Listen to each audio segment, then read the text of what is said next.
I actually am just a kind of homegrown Midwestern girl, grew up in the evangelical church and was very much in that kind of community my entire life until really 2011. And it was while April Leman was growing up in the evangelical church that she developed psychic gifts. But they were all couched as, prophetic or hearing God and kind of had certain language around it. And I was always taught that anything New Age, occult, anything spiritual that wasn't in direct alignment with Christian teaching was of the devil, literally. But it wasn't these psychic gifts that put her at odds with her community. The rift came when, as a senior in college, she was pregnant and unwed. I was forced to walk this bizarre line and was very much pressured to marry my child's father. And she did marry him. The marriage lasted about 3 years until one day she woke up and said, I'm done living this life. I'm done lying to myself. I'm done being this person that everyone wants me to be because I'm dying on the inside. And I just literally struck a match and lit my whole life on fire and walked away and didn't look back. In fact, I walked away from God completely and spirituality at that time. And then it took me probably 8 years to unravel the pieces and say, I call it figuring out, you don't want to throw the baby out with the bathwater, but you have to decide what is the baby and what's the bathwater. As a self-described church refugee, April eventually returned to spiritual practice on her own terms and rediscovered a lot of aspects of spirituality that the church had told her were dangerous or off limits. And actually, those were the things that I think fully healed me and kind of completed me as a person. And I like to say it's kind of all the same stuff, just with different vocab. I used to pray in tongues, and now we use something called light language. Light language is thought of as a universal celestial or spiritual language that comes from cosmic beings in a different dimension. And it is also in this alternate dimension that we find the Akashic Records, a library of light containing all knowledge in the universe. An idea brought to us by the Theosophical Society in the 19th century that's making a new resurgence in the 21st. I'm Rachel Wilkinson, and welcome to Lifemancy.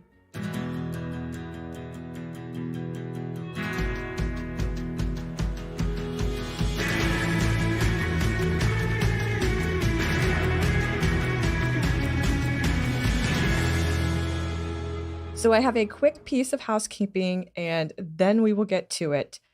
I finally revealed my secret project. I have created a fully scripted and fully acted audio drama for Vampire the Masquerade that will release next week. Now, I know not everyone here is into vampires. Maybe you're into werewolves or mages, and that's okay. But it's called Vampire the Masquerade Port Saga. It's a vampire murder mystery that takes place in the fictional city of Port Saga. And it's basically an ode to the Vampire Diaries, Anne Rice novels, True Blood, and VLARP events rolled into 10 episodes of noir-inspired drama. There's one trailer out right now. You can listen to it when you follow the show on Apple, Spotify, Google, and all of the regular players. But I am sticking a special, as of yet unpublished trailer at the end of this episode just for you. So if you like audio dramas, search for Vampire the Masquerade Port Saga and subscribe. That would be very helpful. And then stick around until the end of this episode to hear a trailer you're getting to hear before anyone else. Starseeds are alien-human hybrids living among us who can telepathically connect to their alien homeworld in other star systems. There are upwards of 20 different kinds of alien races, each with their own special mission and abilities.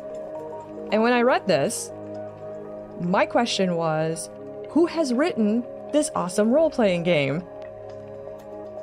Now, I have trouble sleeping for a lot of different reasons, but one of the main reasons is that my brain will not shut up. So I got this headband you sleep in, and there are speakers sewn into it so I could listen to meditations to chill this brain out. Well, one of these nights, I stumbled on a starseed transmission. It was a man who was using his starseed gifts to channel a message from his home dimension to help others leave the 3D world, our world, and enter the 5D world of enlightenment. And that's when I was like, oh shit, this isn't an RPG. This is a LARP. The next day, I lost hours Googling and discovered that this is where you get indigo children and lizard people and ancient aliens. And I learned about light language and how it has written symbols and spoken aspects and sung aspects. And when it came to this language, I wondered if I hadn't stumbled onto some sort of starseed nerd equivalent of knowing like Tolkien, Elven, or Klingon. But mostly, I wanted to know who created the language. All the internet would tell me, well, it was the internet, but all the internet would tell me was that it came from angels, light beings, or alien races, or old entities in the multiverse. And this Akashic library kept coming up over and over again. If any of you have watched The Magicians or read Matt Haig's The Midnight Library, it's kind of like the library in both of those, a storehouse of infinite information. The Akashic Records are located in the astral realm. They are made of light energy and store a literally infinite amount of information, all knowing of not just Earth and not just humans, but of every being, human or alien, every dimension, every multiverse, everything. It's like if you could Google the mind of God. I can't do an explanation of starseeds any justice right now, or at least not yet. And to be fair, that could be a podcast all on its own. And maybe that's an idea. In fact, you know what? I'll make a note of it. But then I saw that most of our modern understanding of starseeds, light language, and the Akashic Records comes from none other than the Theosophical Society. And I was like, Helena Blavatsky, you minx, what did you do now? So you could probably imagine my delight when I met April Leman, who could open and read the Akashic Records. So yeah, she agreed to be a guest, and we recorded her opening my records as part of today's episode. And it was, well, let's just say it was intense. So we're going to have a brief look at the astrology going on right now, and then I'm going to give you a brief history and context regarding the Akashic Records. And then, yeah, we're going to tap into the intelligence of a different dimension. I feel like it was a little fated to do Akashic Records because right now is a really good time for divination and psychic development. The new moon is in Virgo, which as an earth sign doesn't feel very psychic, but there is a conjunction between Mercury and the Gamma Virginis binary star system in the Virgo constellation. This binary star is located at the waist of Virgo and is named Parima. Parima is one of the Roman Camine, and the Camine are the attendants of the goddess of childbirth and prophecy. They derive their meaning from the idea that at childbirth they could predict the fate of a newborn. Parima and Postvorte are sisters, and Postvorte was the goddess of the past, and Parima was the goddess of the future.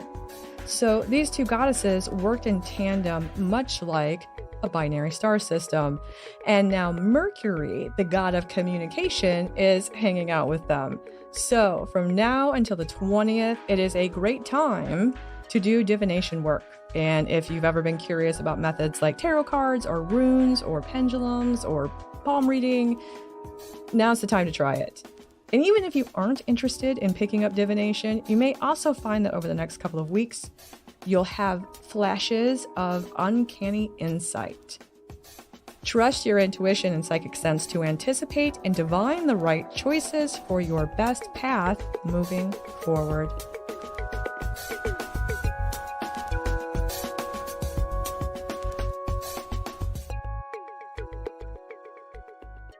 The origin of the word Akasha is not precisely defined, but it's suggested that it comes from Sanskrit and can be translated to sky, atmosphere, or space. The Western equivalent would be something like ether proposed by Aristotle. In 19th century science, they still considered ether to be a thing, and two Scottish physicists, Balfour Stewart and Peter Guthrie, published The Unseen Universe, which, and I may not get this quite right, they looked at the visible universe, planets, stars, galaxies, etc., and understood that this matter would die eventually. But because energy can neither be created nor destroyed, they wondered where that energy came from and where it went. They then used this question as proof of an omnipresent creator entity that sparked the Big Bang from a different dimension. A handful of years later, and I'm talking about a handful, Akasha and ether were words adopted by the Theosophical Society. The Theosophical Society was formed in New York City in 1875. The founders of the group described themselves as seekers after truth, capital T, truth, as in enlightenment. And I think it is also important to note that the Theosophical Society formed the same year Stewart and Guthrie published their Unseen Universe. And it was Theosophical founders Helena Blavatsky and Henry Steele Alcott who presented the idea of Akashic Records. In 1888, Blavatsky wrote in her work The Secret Doctrine, "For the occultists, space and universe are synonyms. In space there is not matter, force, nor spirit, but all that and much more. It is the one element, and that one, the anima mundi, space, Akasha, astral light, the root of life which, in its eternal ceaseless motion, evolves but to reabsorb all that lives and feels and thinks and has its being in it." So Blavatsky takes this leap with the word Akasha, changing it from meaning space or sky to astral light. And as astral light is that which creates all life in the universe. Henry Steele Alcott repeated the idea that everything came from Akasha, and that the Akashic Records are where the universe was conceived and chronicled. This library of astral light, containing all the knowledge of space, time, and dimension, is an example of science and spirituality coming together in the late 19th century to create, or at least solidify, the idea of the Akashic Records. A more modern example of science affecting spirituality is the relationship between string theory in the 1960s and the New Age movement of the 1970s. Essentially, experimental physicists figure out something new about the universe or are finally able to unravel a mystery, and then spiritualists build on it or co-opt it depending on your perspective. A similar thing is happening right now. The existence of a fifth dimension has been indirectly proved by the Large Hadron Collider. So physicists started an effort in February of this very year to find the hypothetical particle that can, quote, act as a portal to a warped fifth dimension that mediates the cosmic realms of light and dark. And if all that was a jumbly mess of gobbledygook, the TLDR is it's a dark matter thing. And at the same time, we have people talking about being starseeds and the Great Awakening, when we will transcend the 3D world and enter the fifth dimension. There has always been this push and pull between science, philosophy, religion, and belief. And what if, in the end, Plato had always been correct? He believed our souls were immortal and that we didn't learn new things so much as remember what we already knew. So I leave you with a question to contemplate. Does science inform our spiritual beliefs as we translate complex knowledge into stories we can relate to? Or have our spiritual beliefs inspired science to reveal the knowledge our immortal souls already possess? And while you think about that, April Leman is an intuitive business coach who offers astrology, tarot, and Akashic Record readings. As an Akashic Records reader, she acts as a bridge to channel for other people who would like to open their records and find out about their past and future lives. Come and tell me what you need to know. We can stalk it and make it grow. Come and ask me what you want to know, and we can go from here. So, yeah, how did you come into the actual intuitive work that you're doing? How did you actually say Akashic Records is the thing I'm going to do? It was actually our mutual friend, Tiffany Harlick with Wise Guys.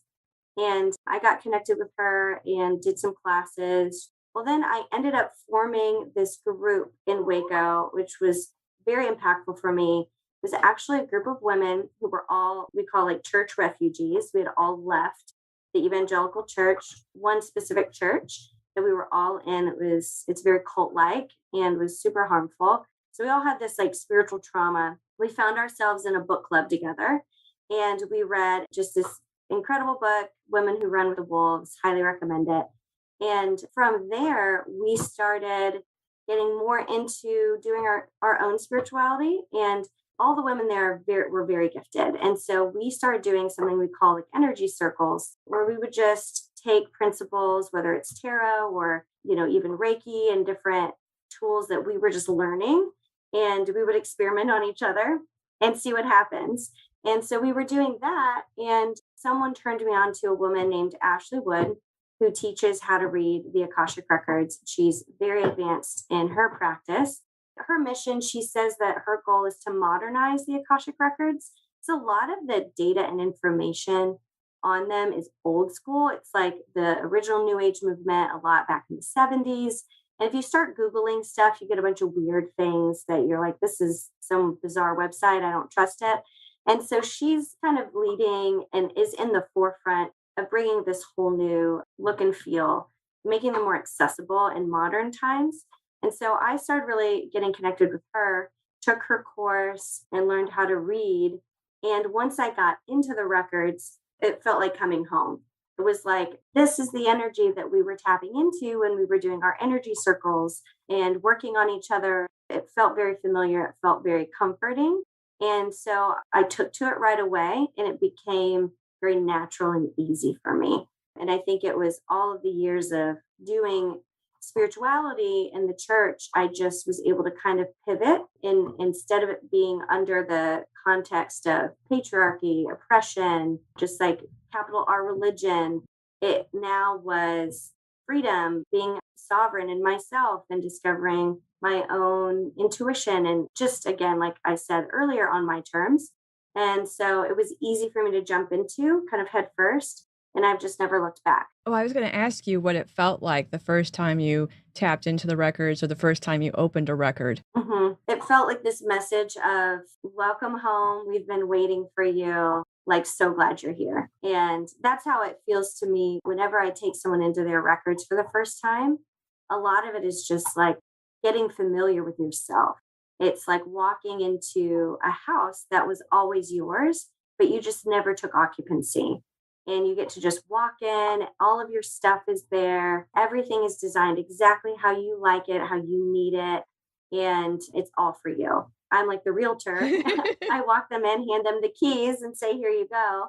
And, talk them through the process, but it's all about them and it's all about the person. So when I did that for myself, it was really impactful. And I really just like cried the whole time because it felt so comforting. It felt like being seen and understood on a like DNA level. Well, okay. Now I'm going to get my Kleenex out because we talked.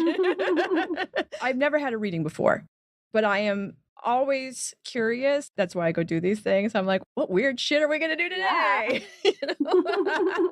So I actually found the most difficult aspect of preparing for this interview was what questions are you going to ask? Yeah. So I did a lot of reading, and there's 100 sites on the 50 best questions for Akashic Records. Oh, okay. And the 15 questions, you can't open your records without asking, like it's all these like clickbaity headlines for the Yeah. Akashic Records. And I thought it's interesting to me how far we have come in the digital internet age that the BuzzFeed Akashic Records quiz is right around the corner. The listicles have come for Akashic Records. Where are we going when we open this record? So it's literally another dimension. So there's energy that lives in the Pleiades star cluster. And what I was taught is that the energy that kind of resides over this library, if you want to call them the librarians, are this energy called the pinnacle. And a lot of people would know them as masters, teachers, and loved ones. That's how kind of the old school way of addressing them. But it's like the highest enlightened form of energy there is. Some people say like Christ consciousness or Jesus or like the Buddha descends from this energy as well. Like that is the energy they channeled while on earth. And we can access that. If you want to, describe it in one way, it's unconditional love, it's pure light energy, it's the highest vibration possible. And so it's completely pure. And this group of energy beings that resides over the records, they kind of just govern, and they've got some rules in terms of engagement if you want to get in there and really have the best experience. And so that's where the teaching kind of how to open the records comes in, because there are some do's and don'ts. But overall, they live in the Pleiadian star cluster. It's 444 light years away. They use that the numerology of the four is really impactful for them. So a lot of things happen in fours. I was going to say they probably appreciate the four with their, whatever they use for a card catalog. So Yes, exactly. Are they using the Dewey Decimal System? I don't know. Does anyone listening even know what the Dewey Decimal System is anymore? No, I do. I remember learning that in school.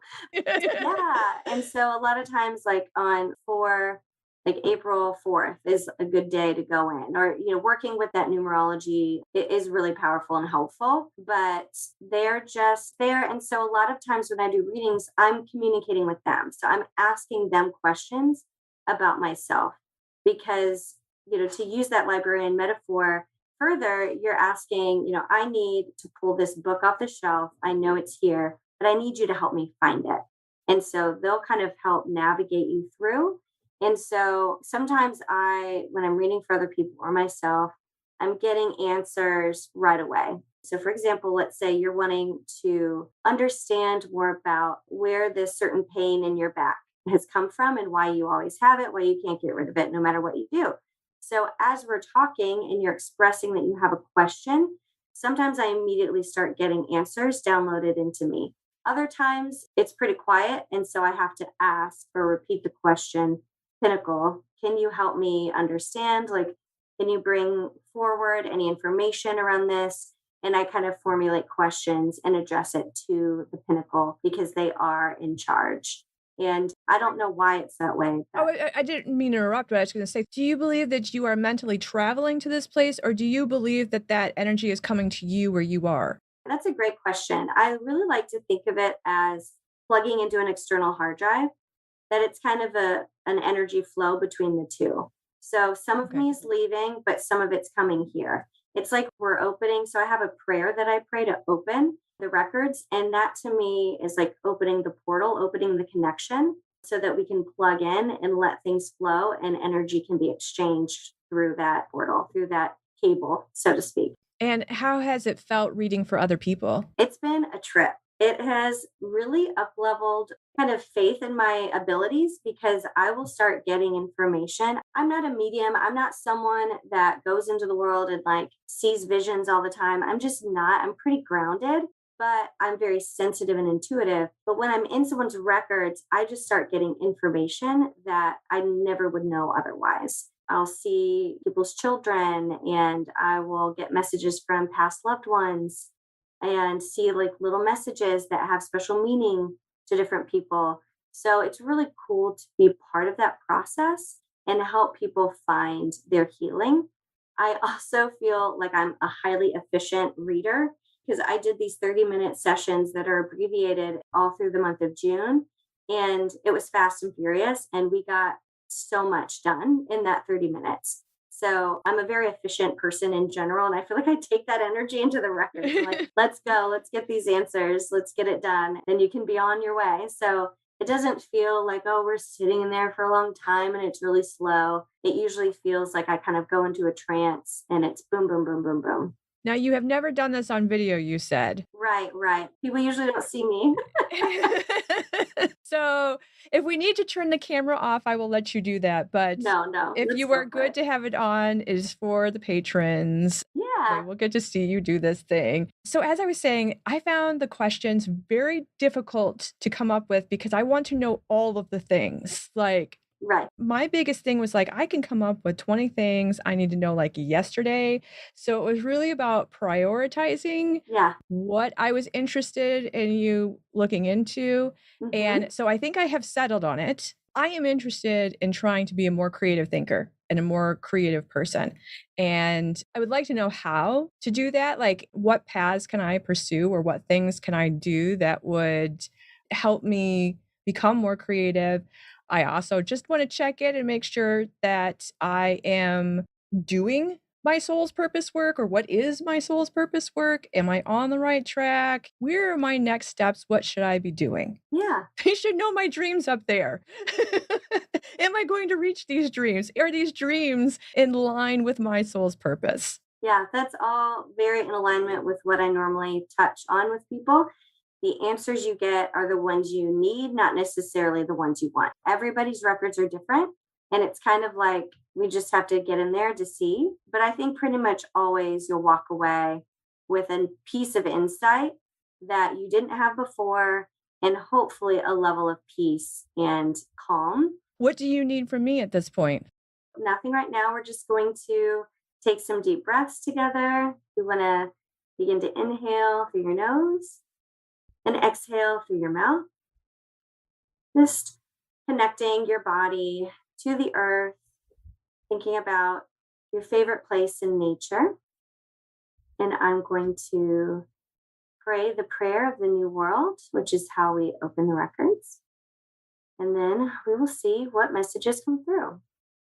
We gather together in light. We gather together in love. We gather together in knowing the messages from above. Through the Akashic Records, we understand our greatness. Through the Akashic Records, we understand our wisdom. Through the Akashic Records, we understand what's there. This prayer will help deliver us there. I wish to know Rachel through the light of the Akashic Records.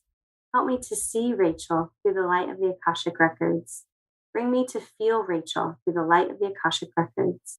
I wish to know Rachel through the light of the Akashic Records. Help me to see Rachel through the light of the Akashic Records. Bring me to feel Rachel through the light of the Akashic Records.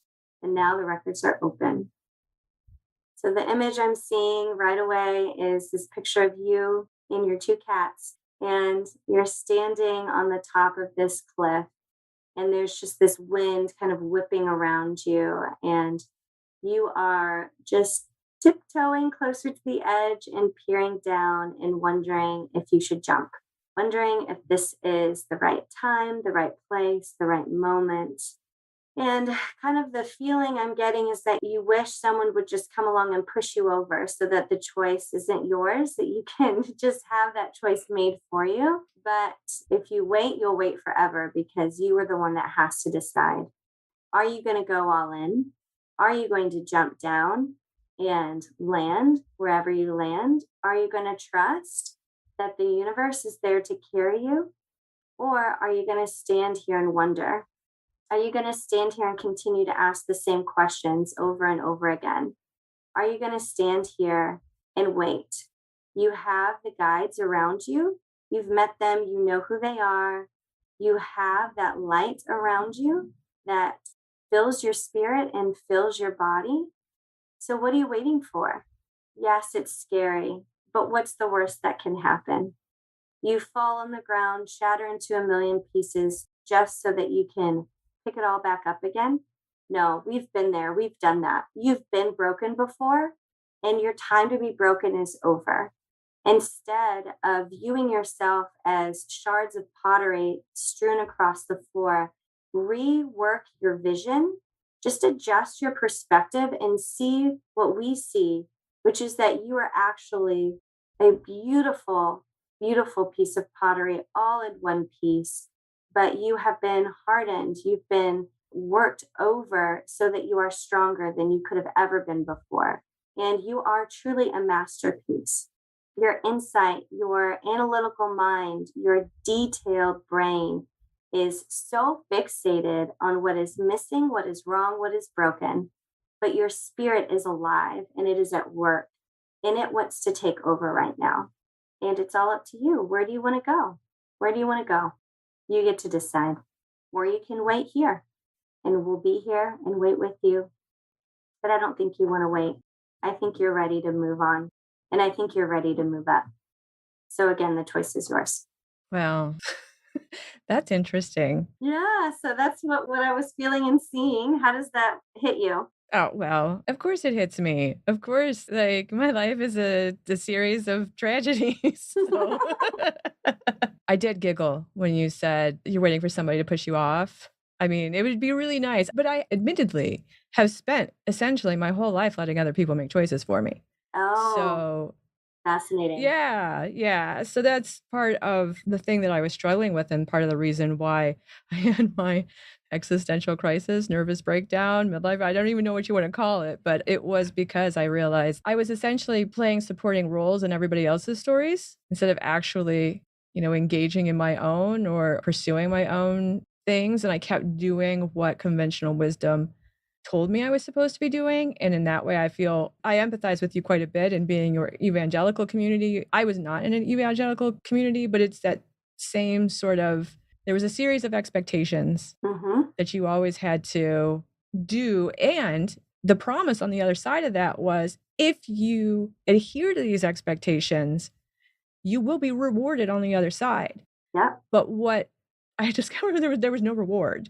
There was just, for me, more pain and more unrealized dreams.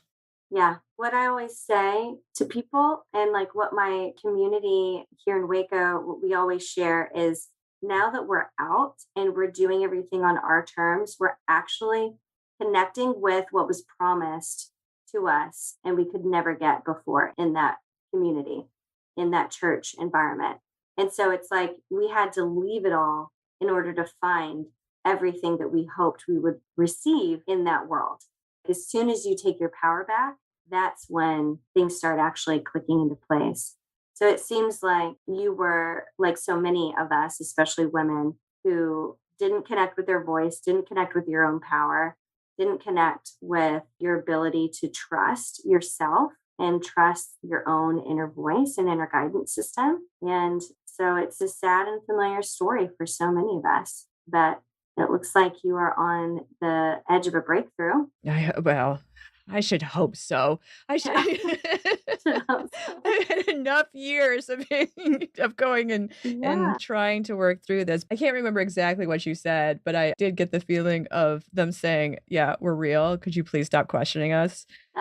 So that's the thing that always comes up quite a bit because even though this will happen, I'll still be in my journal being like, okay, is this just my mind? Oh, I know. Me too. I do that all the time. I'm like, am I just making this up?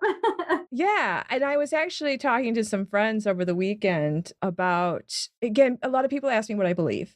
And I have just sort of taken to having to get comfortable saying, I don't know, I'm still in the middle of working that out myself. I've had some strange things happen. I have had some experiences. I have no way to explain those in any logical term whatsoever. So, take it for what it's worth. But on the other hand, I also accept that there are reasons things happen that have nothing to do with spirituality. A sort of skepticism and belief, evidence and faith. Like I got one foot on each side of that line. Really, I think one thing that I've taken out of being in kind of an extremist church culture is that it was always a binary. It was either you're one or the other, you're all in, you're out. You're either going to heaven or you're going to hell.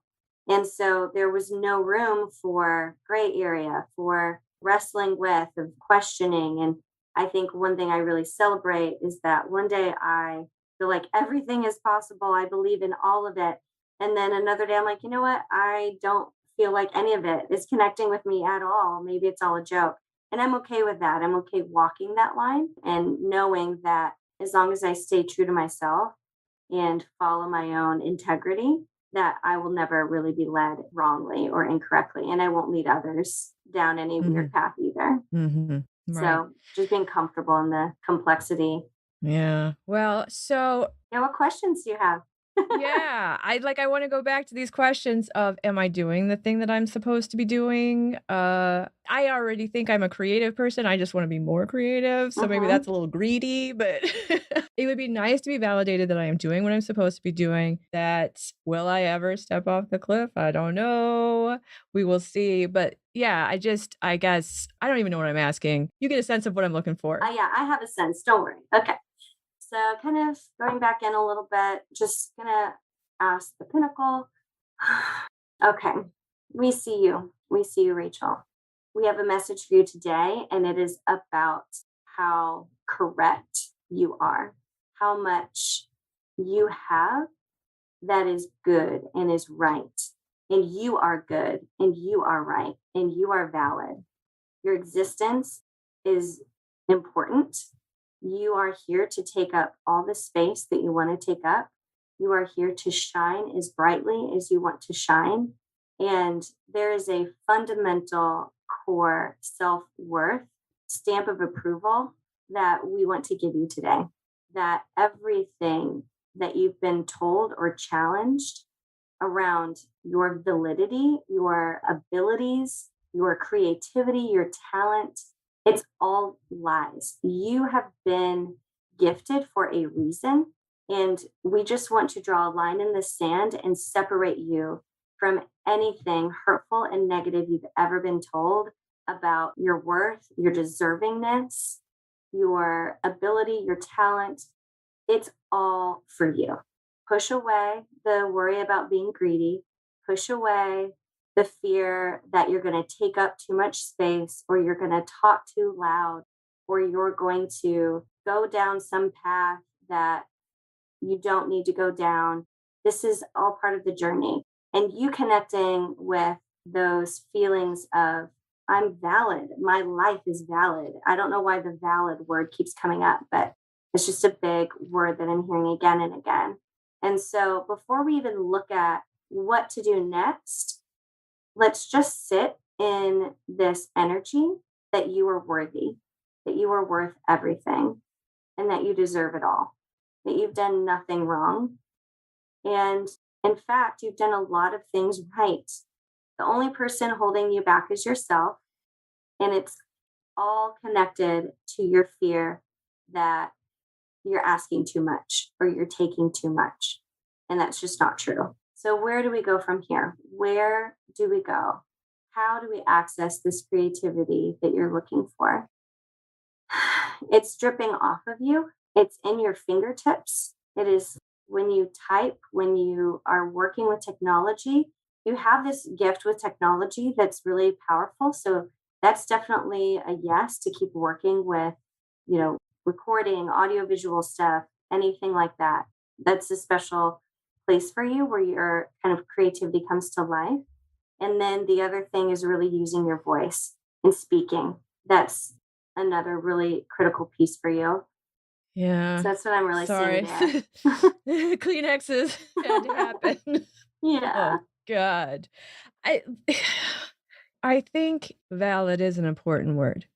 When the worst of what I was going through, I did not believe I was. I described myself as a parasite who was breathing someone else's air who was more worthy of breathing it. And that, it is hard to describe to people what it is to think that. And anybody who is listening to this who has ever had depression, they understand what it is. I mean, they know what it is. They know where it comes from. Absolutely. But I have a lifetime of being worried that I am breathing someone else's air. And that's, it's so any thought of being valid, being worthy of taking up that space of just hearing it out loud that, I this is the one this is the this is the one area that I am not good at, that I am definitely not. Even just to have anybody say, "You are valid, you're worthy, you are who you are, all of your experiences make who you are." And I understand that rationally. Mhm. Your mind understands that rationally, but It's at a core level. yeah.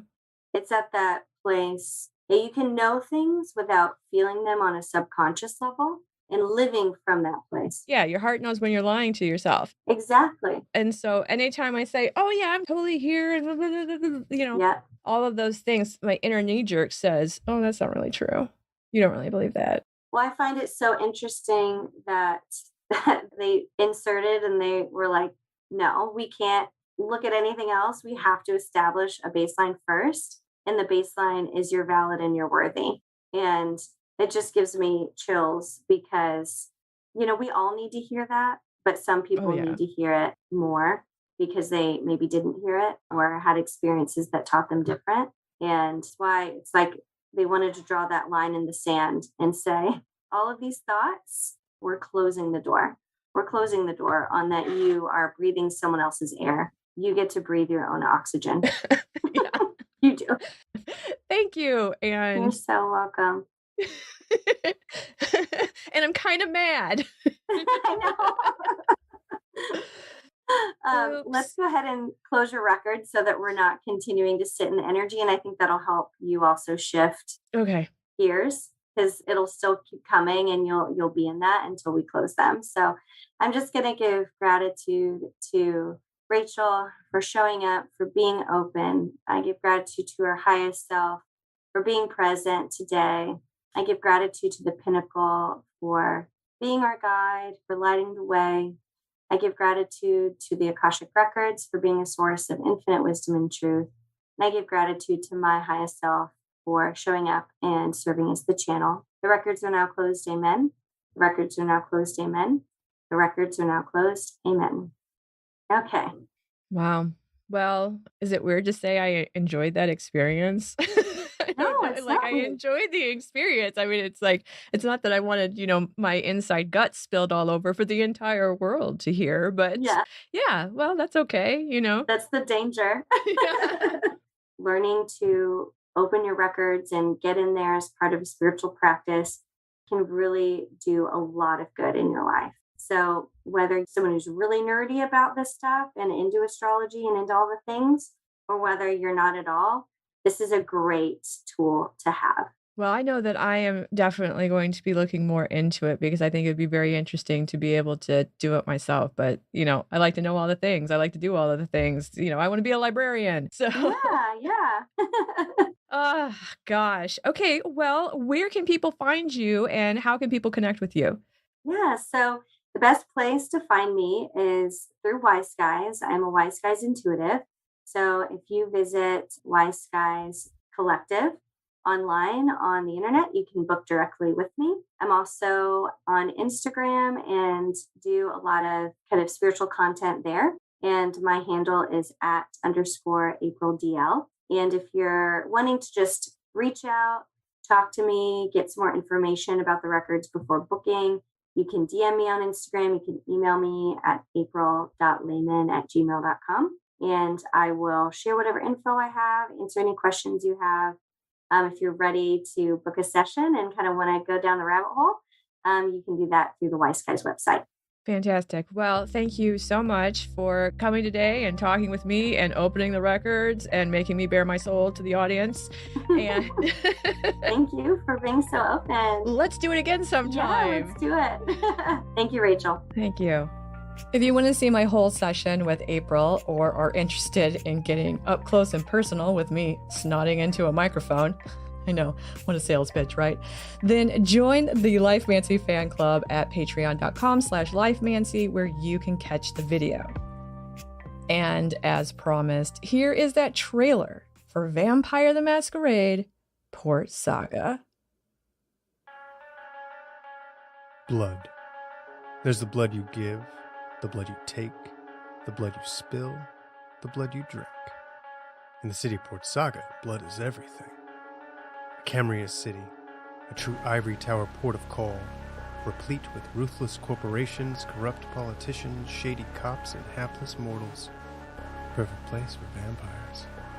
They're the ones who drive this city and drain it, leaving husks in their wake. I tried to leave it, move past it, but every single time it pulls me back. I'm caught in the ocean's tide, bound in shallows and miseries, bound to this place.